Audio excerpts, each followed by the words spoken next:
Hi dears, welcome back to our channel. இன்றைக்கி இந்த மாதிரி அழகான கிளிட்டர் டியூப் போ எப்படி பண்ணுறதுன்னு தான் நாம் பார்க்க போகிறோம். Very simple. யாருக்குமே ஹேர் போ பண்ணுறது எப்படின்னு தெரியாத யாருக்குமே பண்ண முடிகிற ஒரு ஹேர் போ தான் இந்த கிளிட்டரிங் டியூப் ஹேர் போ. அதுக்காக ஒரு ஒயர் போ எடுத்திருக்கோம், அப்புறம் ஒரு பீஸ் கிளிட்டரிங் டியூப் எடுத்திருக்கோம். இது பைப்பு மாதிரி தான். அதில் இருக்கிற நடுவில் இருக்கிற ஹோல் வழியே இந்த ஒயர் போவை ஜஸ்ட் ஏற்றி விட்டால் போகிறோம். அது ஈஸியாக ஏறிக்கும். ஹேர் பேண்ட் இல்லாட்டி ஹேர் ஆக்சசரிஸ் எப்படி பண்ணுறது அப்படின்னு தெரியாதவங்களுக்கே இது ஈஸியாக பண்ணிடலாம்.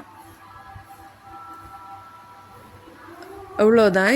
இப்போ அழகான ஹேர் போ ரெடி ஆயிடுச்சு. இதுக்கு எண்டில் ஒரு எண்டு டேப் எடுத்து ரெண்டு பக்கமும் எண்டில் ஒட்டி விடணும்.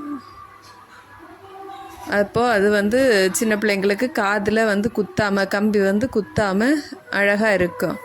அதுக்காக தான் இந்த எண்டு டேப்பு நாம் எண்டில் ஒட்டி விடுறது. இல்லாட்டி எண்டு பீடு வேணுனாலும் அதில் ஒட்டி விட்டுக்கலாம். இதே மாதிரி அந்த சைடு எண்ட்லேயும் அந்த எண்டு டேப்பை கட் பண்ணி கொஞ்சம் ஒரு சின்ன பீஸ் எடுத்து அதில் நாம் ஒட்டி விட்டுக்கலாம்.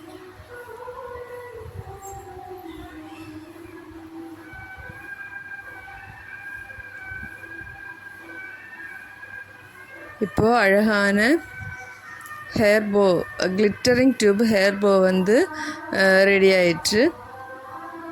நம்ம குட்டீஸுக்கு வச்சு அழகு பார்க்கலாம். இதே மாதிரி 10 ஹேர் போ பண்ணுறதுக்கான ஒரு சின்ன கிட் நம்மக்கிட்ட அவைலபிளாக இருக்குது. 10